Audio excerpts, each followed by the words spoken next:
khou tevhela mafhungo fhano kha Belran News one vha tshi khou ḓi avhalelwa nga Rofhiwa Tshikovhele.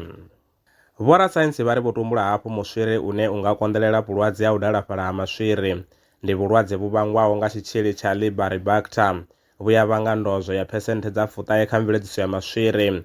U ya nga vhorasaintsi, ngudo dzavho dzi khou bvela phanḓa u ṱola muri uyo uri u konḓelela hani vhulwadze ha u dalafhala maswiri kha tshifhinga tshilapfu.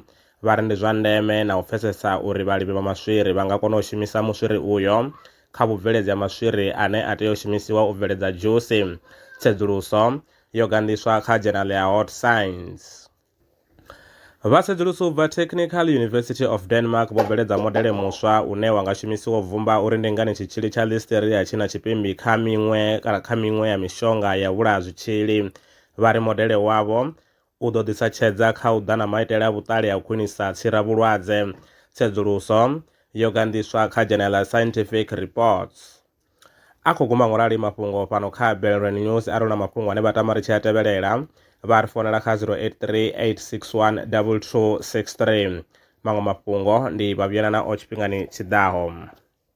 Ndaa. Awangani zwi ḓa kha sia ḽa masheleni, Belran Brands ndi tshandulo yavho. Ri vha thusa musi vho anganea lwa shishi kha sia ḽa masheleni. Ṱhoḓea ndi dzi tevhelaho: ḽipi tsha muholo, tshitatamennde tsha bannga tsha miṅwedzi miraru, khophi ya basa na ḽiṅwalo ḽine ḽa sumba hune vha dzula hone. Vha ri kwame zwino 0838612263. Email ndi info@belranbrands.co.za. Belran Brands ndi vhahadzimiswa vha masheleni vho ḓi ṅwaliselaho.